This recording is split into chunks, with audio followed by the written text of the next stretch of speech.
미국과 한국, 세계 각 지역에서 오늘의 미국 탑뉴스 브리핑 듣고 계신 여러분 안녕하십니까?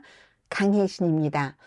오늘 미국은 일요일이고 일요일 탑뉴스 브리핑에서 맨 마지막에는 제가 어제 어떤 분께서 감사하게도 유튜브에 이러한 클립을 좀 봐주세요 해서 솔직하게 다 보지는 못했습니다. 왜냐하면 다 봐야지 되겠다고 판단을 했으면 봤겠지만 그저 다른 일을 하면서 듣기도 했고, 그러나 상당 부분을 봤던 1시간이 넘는 한국에서 굉장히 유명한 3프로 TV인가요?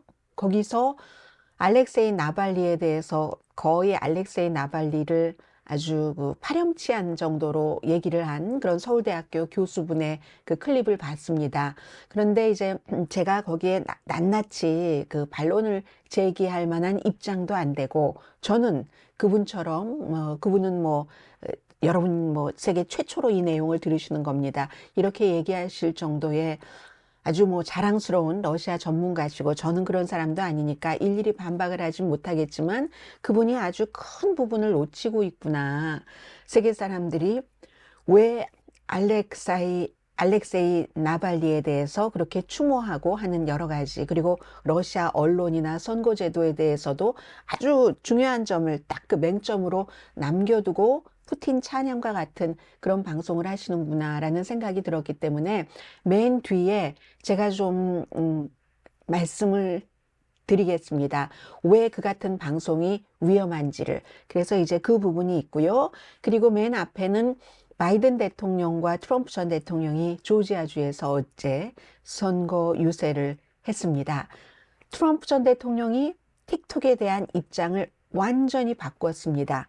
원래 틱톡을 금지해야 된다고 시작한 게 트럼프가 대통령이었을 때였는데, 지금은 금지하면 안 된다라고 이번 주에 바꾼 이 내용도 굉장히 중요하고요. 아카데미 시상식 오늘 있고, 그리고 우크라이나 모스크바에서 우크라이나에 대해서 우크라이나를 지지하는 것, 그 아주 전쟁이 일어난 이후에 제일 유명한 슬로건, 그 슬로건을 본인의 와이파이 아이디로 했다 해서 대학생이 실형에 처해졌습니다. 이런 내용들 함께 소개를 해드리겠습니다. 먼저 어제 조지아주에서의 트럼프 전 대통령과 바이든 현 대통령의 선거 유세.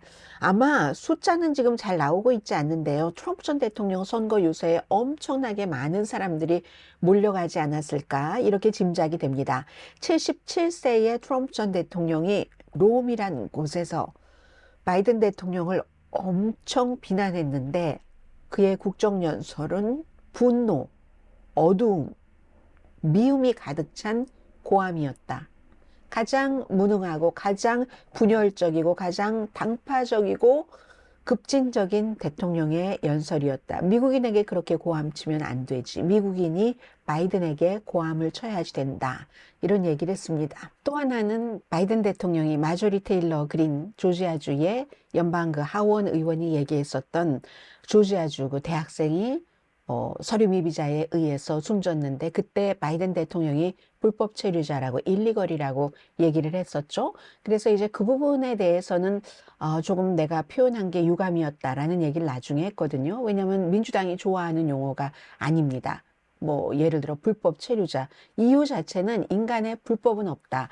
물론 어떠한 상황에 의해서 미국이 원치 않는데 넘어오고 이런 것을 규제를 할 수는 있지만 인간이 불법은 아니다. 이제 그런 뜻에서 민주당에서는 잘 사용하지 않는데, 그런 사용한 것이 조금 유감이다, 후회된다라는 얘기를 했습니다. 거기에 대해서도 트럼프 전 대통령이 맹공격을 했고요. 숨진 레스킨 라일리 학생의 가족들도 어제 트럼프 전 대통령이 그 연설하는 곳에 초대를 했고, 굉장히 강하게 트럼프 전 대통령은 바이든 대통령이 분노하고 분열적이고 당파적이라고 얘기를 했지만 어두움을 퍼뜨린다, 그 이전에 미움까지 포함해서 트럼프 전 대통령이 엄청 많이 퍼뜨려서 대통령이 됐었고, 지금도 그러한, 어제도 마찬가지로 감옥, 정신병원 이런 데서 나온 사람들이 다 멕시코를 거쳐서 미국으로 들어오고 있다, 이런 그 근거 없는 주장들을 많이 했습니다. 그리고 또 증거도 없이 뉴욕시를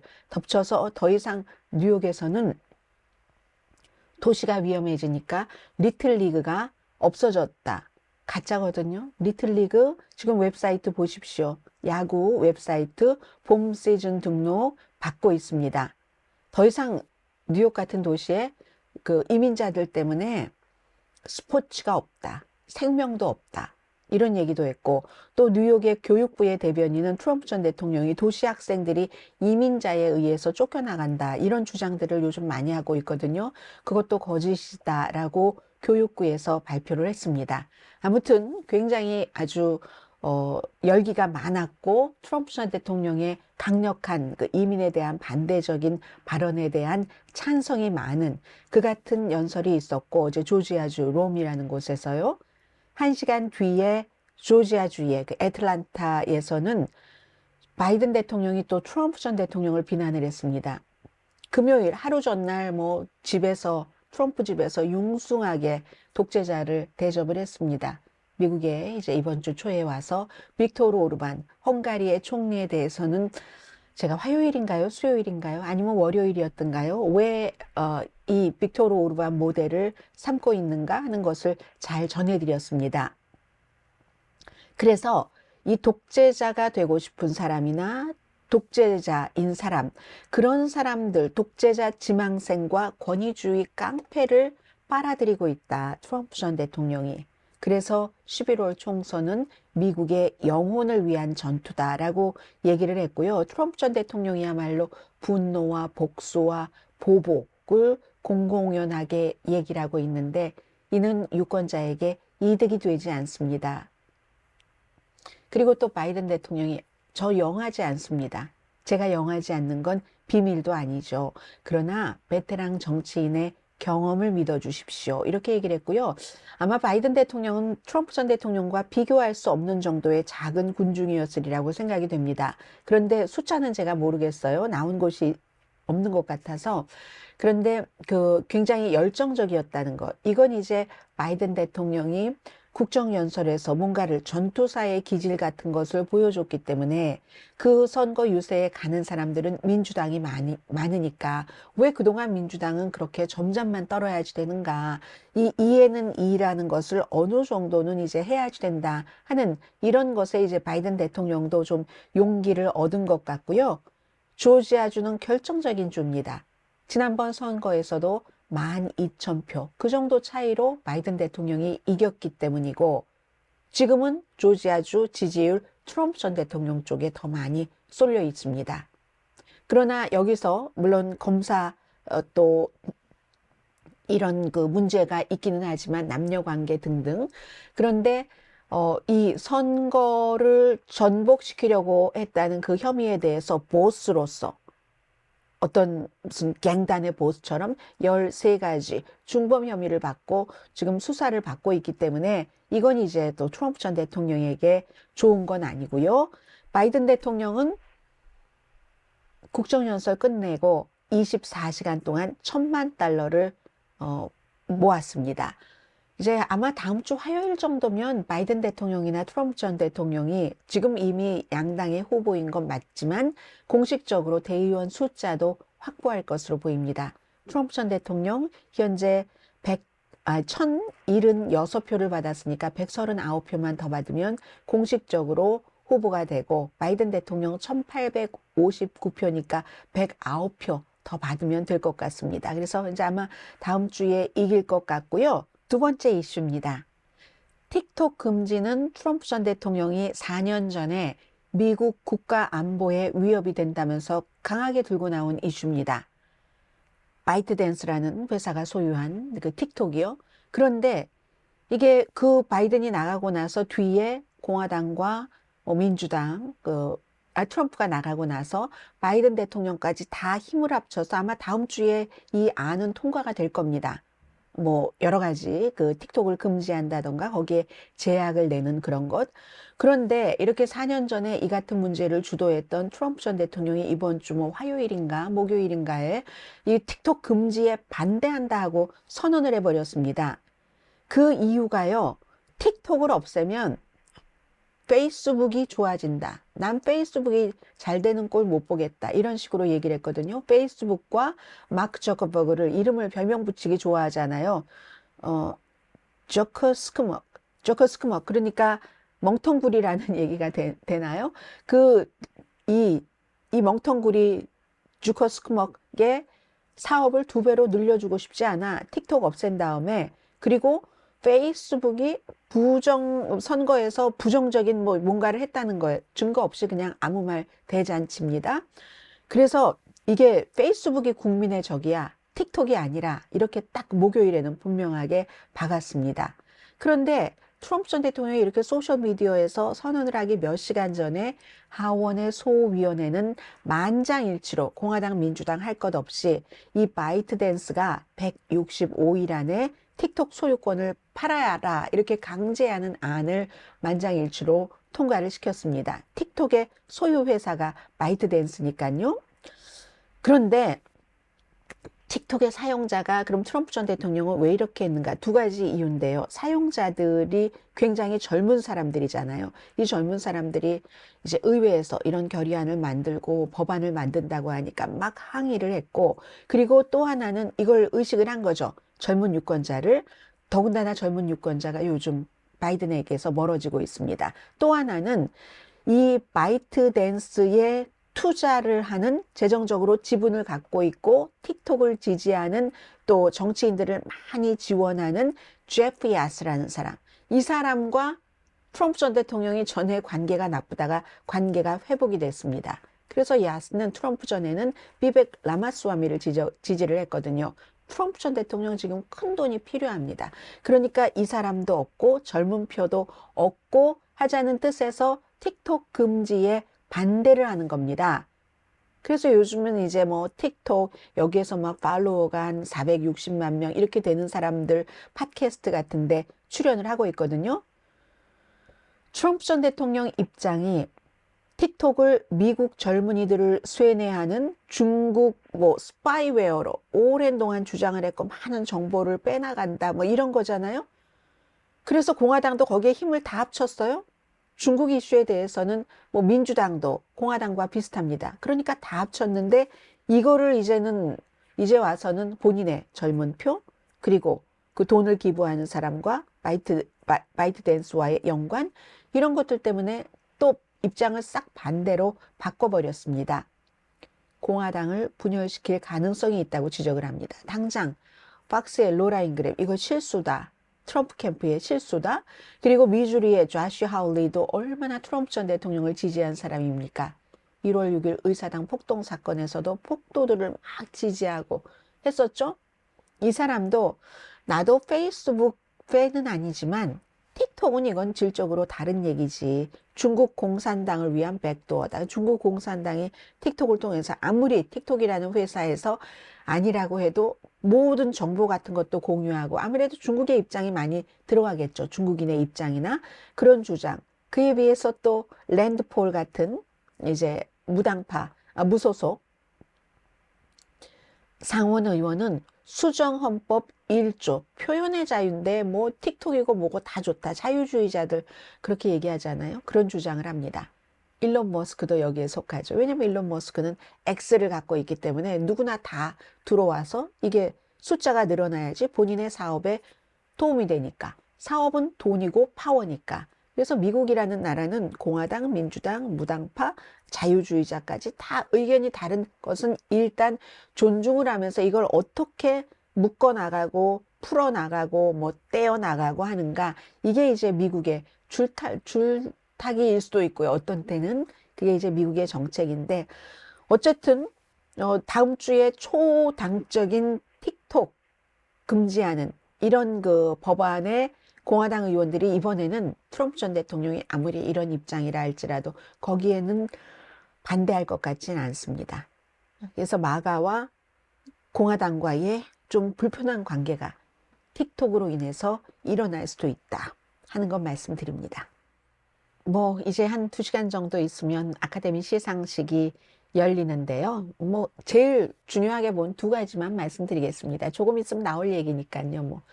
원자폭탄 개발에 큰 힘을 쓴 오펜하이머의 그 삶을 그린 오펜하이머가 뭐 13개 후보에 올라갔다고 하니까 이건 뭐 당연히 영국 감독의 감독상 후보, 그리고 뭐 크리스토퍼 놀란이요, 남자 주연상 오펜하이머인 뭐 킬리언 머피, 그리고 남자 조연상 로버트 다우니 주니어, 여자 조연상 뭐 등등입니다. 그러면 1929년부터 아카데미 시상식이 있었고 타이타닉이 13개 받았나 그렇잖아요. 배너 이런 것과 이거 겨루게 되는가 하는 그런 반지의 제왕도 마찬가지고, 그게 이제 이번에 오펜하이머니까 이게 중요하고요. 뭐 그밖에 바비라든가 이렇게 뭐 11개, 8개 부문 후보에 올라가고 한 그런 작품들이 많이 있고, 진행자는 그 지미 킴멜 심야 프로그램 진행자가 맞습니다. 한국인으로서는 또 한인으로서는 패스트 라이브스라는 영화, 저는 이 영화 봤습니다. 가족들과 같이 봤는데, 몇 주일 전에 봤는데, 패스트 라이브스라는 영화가 작품상과 시나리오상, 오리지널 각색이 아니라 시나리오상의 후보에 올라갔습니다. 미국에서는 아니면 영국에서는 가디언 같은 데도 상을 꼭 받아야지 된다. 그런데 아마 못 받을 거야. 이런 얘기를 많이 하는데, 오히려 한국 분들보다 외국 분들이 여기에 더 그 점수를 많이 주는 것 같습니다. 아무튼 12살 때 헤어져서 20대에 뭐 소셜 미디어라든가 이런 것으로 통해서 만나서 30대에 이미 한 여성은 뉴욕에서 작가로서 뭐 자전적이기도 하죠. 셀린송 이 감독의 스토리이기도 한데 자전적인, 그렇게 해서 남편도 있고 하는데, 그 어린 때의 그 친구가 여기를 와서 그 잔잔한 그런 감정 같은 것 있잖아요. 보통 미국 영화와 달리 소리 지르는 장면이 하나도 없는 그런 이 그 패스트 라이브스에 굉장히 미국 사람들이 점수를 많이 주는 것 같다. 뭐 이런 그런 생각은 듭니다. 그래서 이제 그런 점들을 조금 보시면 좋을 것 같고요. 저도 이제 이 방송 끝나고 하나 아카데미 시상식 있기 직전에 작품 하나 보려고 합니다. 그리고 제가 지금 말씀드리고 싶은 게 완벽하진 않습니다. 그러나 뭐 완벽할 필요도 없다고 생각되고, 제가 완벽할 수도 없죠. 러시아 전문가가 아니니까. 그러나 또 누구보다도 그런 날 왜 2번이나 얘기를 하나요? 바보처럼. 아니야, 바보는 아니에요. 뭐 그런 일 갖고 바보라고까지 말하기까지. 우선 하나의 뉴스를 전해드리고 말씀을 드리겠습니다. 친우크라이나 와이파이 이름을 가진 러시아 학생이 실형 선고를 받아서 재판에서 열흘을 복역하게 됐습니다. 모스크바 주립대학교에 다니는 학생인데, 슬라바 우크라이나, 뭐 미국의 볼로디미르 젤렌스키 대통령이 왔을 때도, 와이프가 왔을 때도 이게 가장 유명한 슬로건이잖아요. 우크라이나의 영광을 뭐 이런.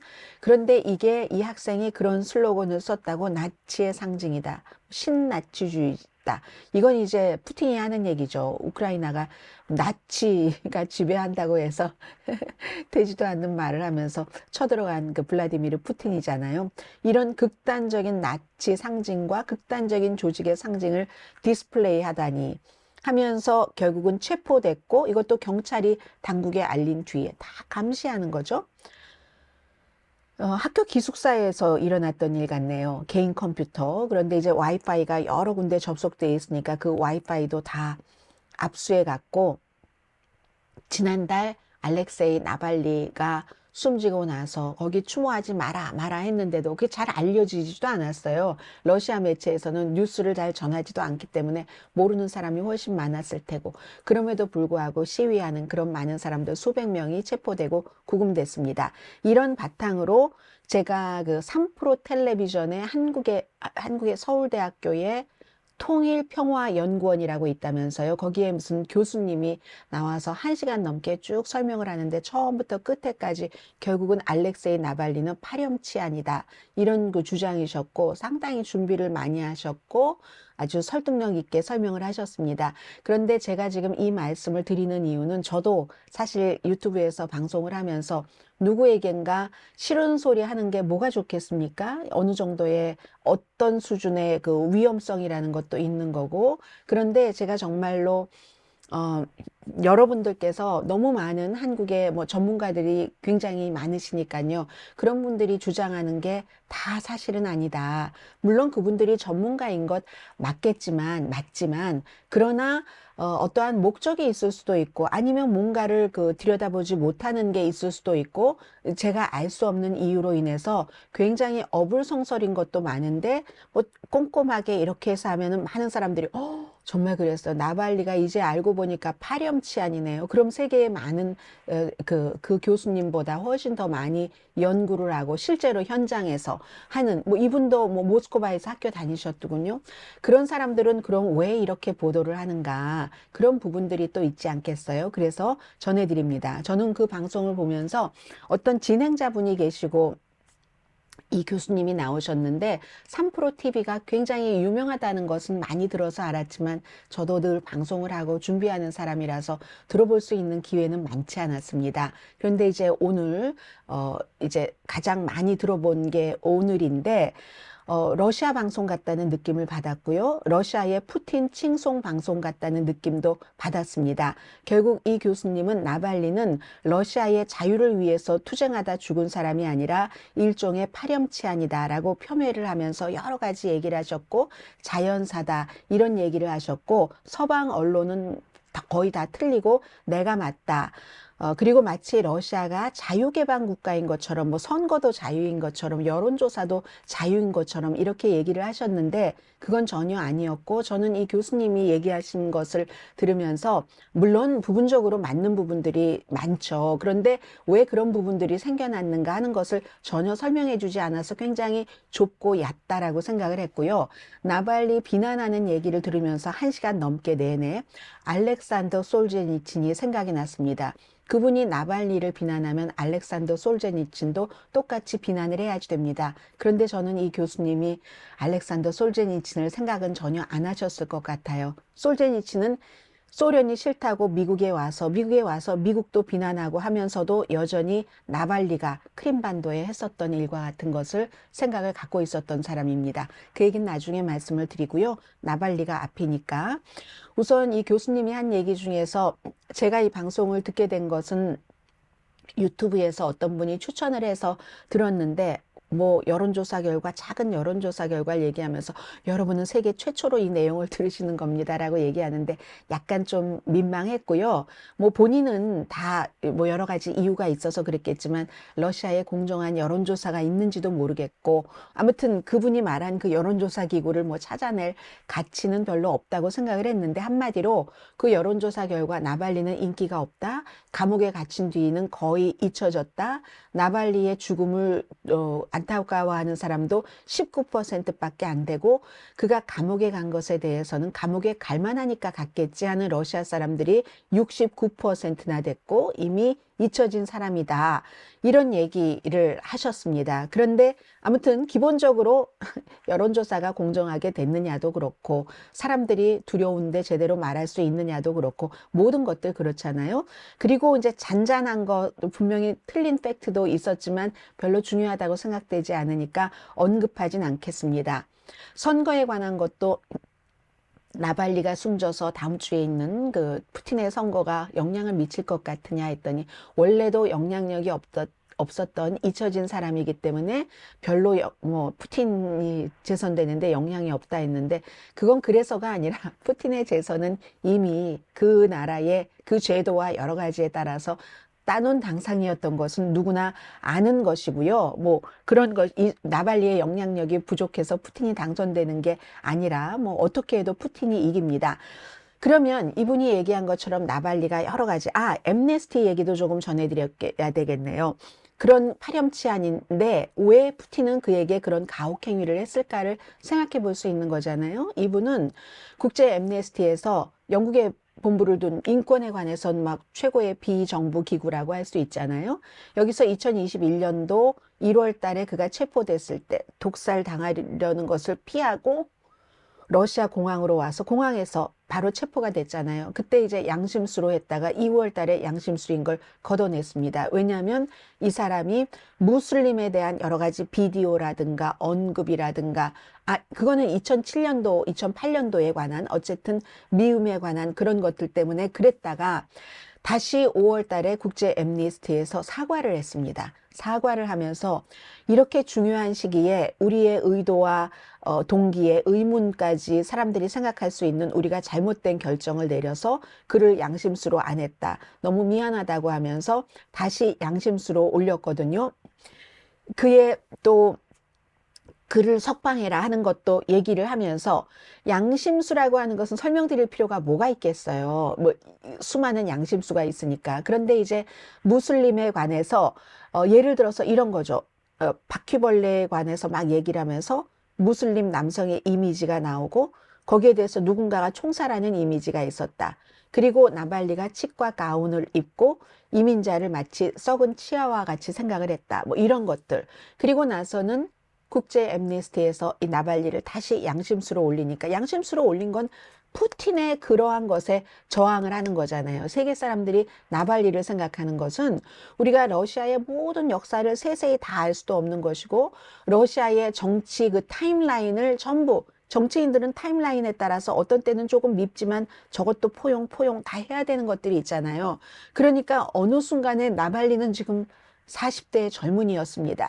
그렇기 때문에 이러한 것들, 양심수로 정한 것은 그가 푸틴에 그렇게 저항하는 이런 것 때문이었는데 우리가 다소 과거에 그 같은 발언이나 문제성이 있는 게 있다 할지라도 러시아에는 또 러시아의 민족주의라는 것이 있고 시대에 따라서 그게 바뀌기도 하고 하니까 다시 양심수로 한다. 해서 국제 앰니스티의 어떤 그 무슬림 그 50대의 직원이 결국은 출근하지 않고 해서 뭐 해고된 거나 마찬가지로 하고 다시 그 사람은 국제 앰니스티를 고소했잖아요. 이것도 이제 국제 앰니스티가 양심수로서 뭐 양심수를 했다가 뺐다가 뭐 이 얘기를 이제 이 교수님이 쭉 정하셨습니다. 그럼 다 좋다 이거예요. 다 좋은데 그럼 왜 푸틴은 이 교수님이 얘기한 것처럼 러시아 사람들이 너무 싫어하고 감옥에 들어간 것도 당연하다고 생각을 하고 그 여론이 맞다고 얘기를 하시면서 그런데 그럼 푸틴은 왜 그렇게 오랜 동안 이 알렉세이 나발리를 독살을 하려고 했고 실제로 독살 시도를 했고 그랬겠습니까? 그럼 독살 시도가 아닌데 본인도 독살은 인정을 하는 것 같았어요. 그런데 독일이 바보라서 그런 것을 국제관계도 있는데 그때 막 러시아에서 에너지 많이 사다 쓸 텐데 나발리를 치료해 줍니까?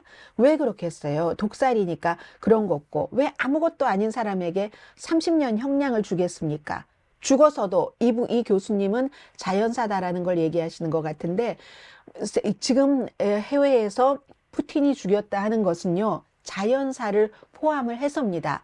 그 감옥의 상황이나 아니면 그를 감옥으로까지 가게 한 것. 더군다나 독살을 한 사람이 치료를 받아야 되는데 감옥에서도 여러 가지 모든 치료를 해주지 않았다고 하잖아요. 그런 모든 것들이 결국은 그를 죽음에 이르게 했다 하는 것이지 어느 순간에 그에게 뭐 독침을 놨다. 뭐 지난번처럼 무슨 어떤 독극성 물질을 줬다.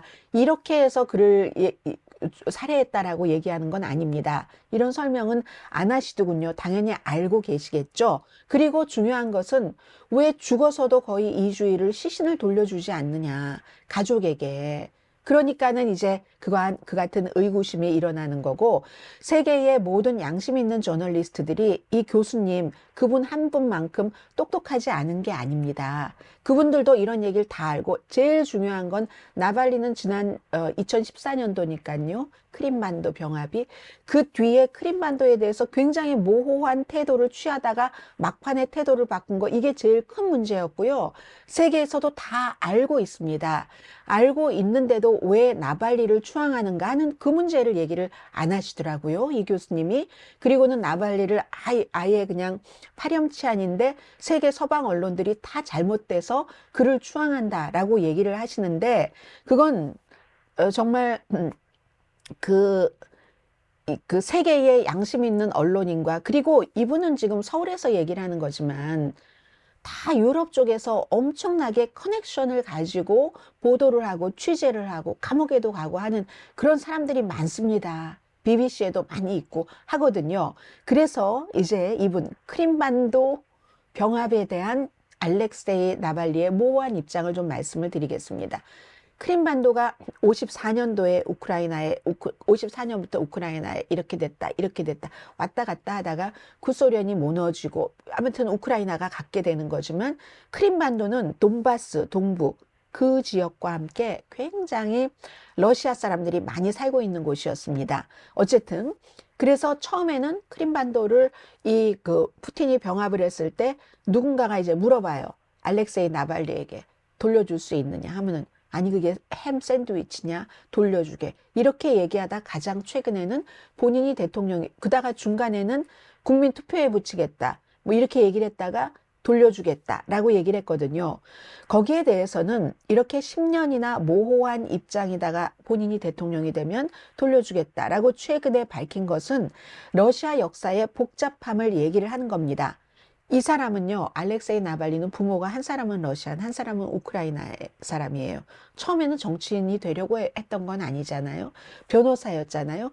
그러다 어찌어찌 정치인이 됐는데 정치 지망생인 겁니다. 정확하게는 시장 선거에도 떨어졌잖아요. 2등은 했지만.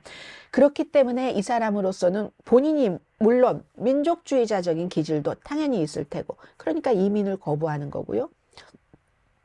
무슬림이 그래서 화가 난 거고, 크림반도, 우크라이나 사람들은 또 그래서 화가 난 거고. 근데 이 나발리의 제일 중요한 것은 푸틴이 러시아를 자유로 하지 않고 장기 집권을 하고 있기 때문에 이 같은 푸틴에 대항하려면 지금 나발리는 민족주의자 표도 필요하고 민주주의자 표도 필요하고 거기에 중도까지 모든 표를 껴안아야지 되는 그런 시기에 이 사람은 못다 핀 꽃 한 송이로 숨져버린 겁니다. 그 과정이었다는 것을 세계 사람들은 다 알고 있는 겁니다. 웬만한 아주 그 밑바닥 수준의 저널리스트라도 관심이 있는 사람이면 저도 오늘의 미국을 방송하는 사람이잖아요. 저만 해도 러시아와 관계가 없고 미국과 관계 있는 것만 전해드리니까 그렇기 때문에 오늘의 미국 시간에도 이 같은 내용을 여러분들께 자세히 전해드리진 않았는데 제가 그렇게 유명하다는 영향력이 그렇게 크다는 3프로 TV에서 이런 것들을 또 진행자분도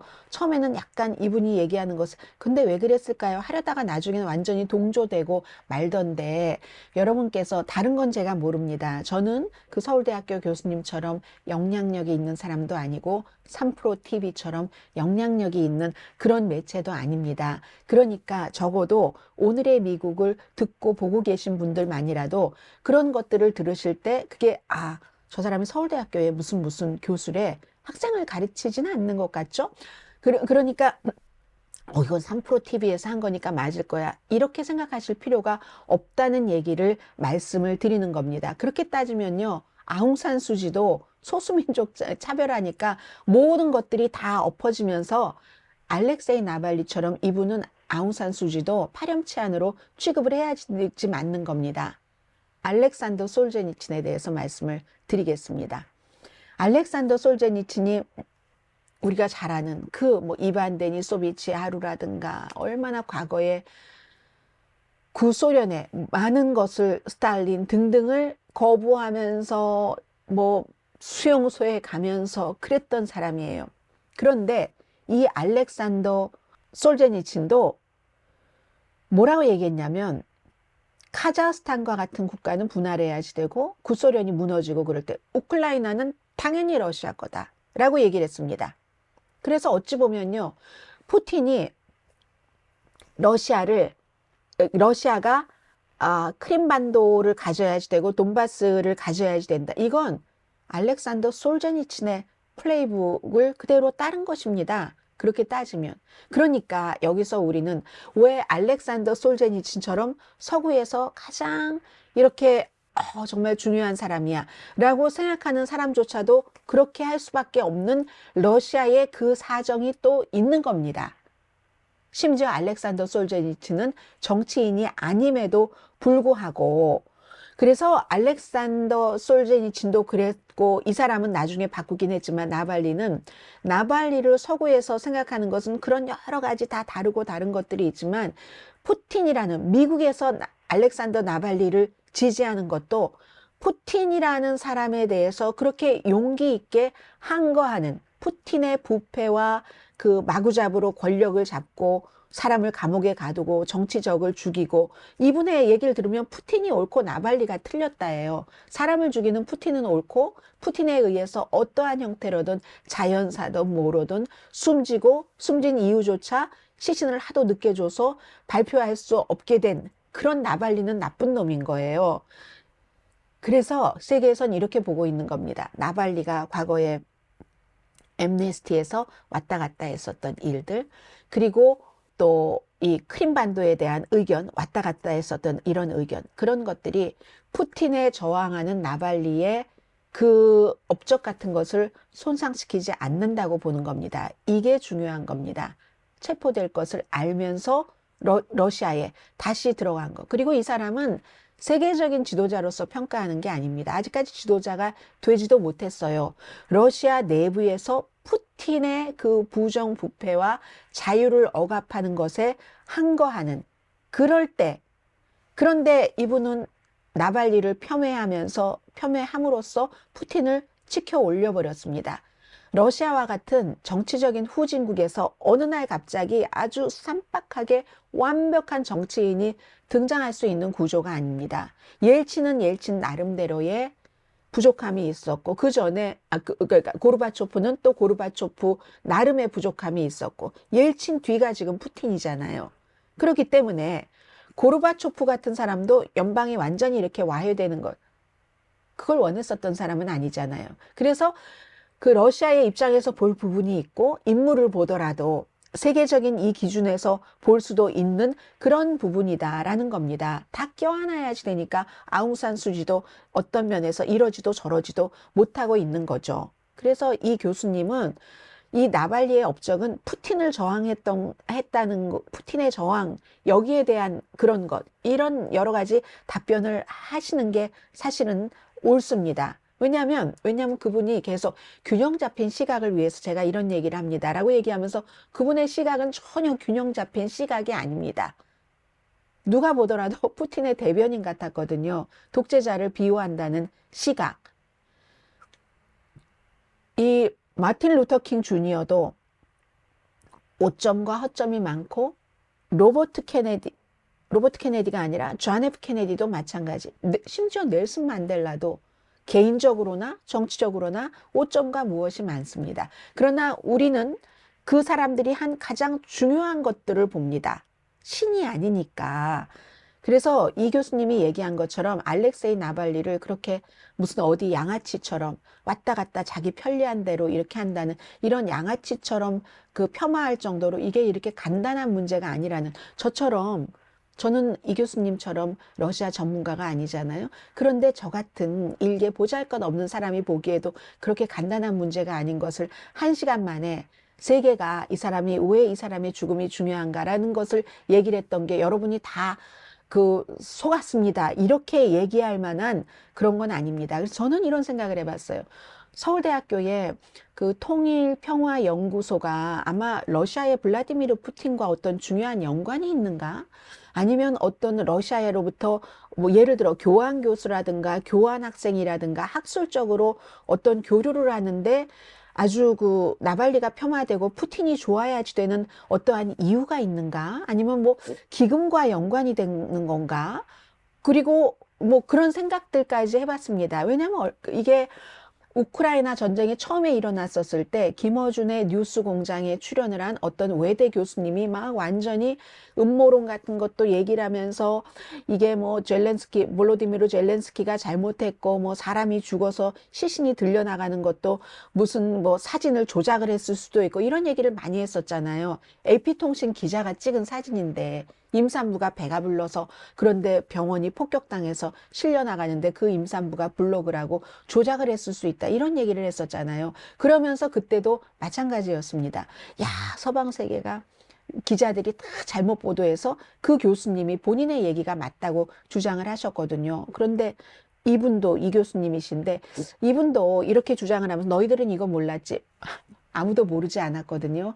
다만 어느 시점에 이게 중요하고 중요한 것을 더 부각시켜서 보도할 뿐이었거든요.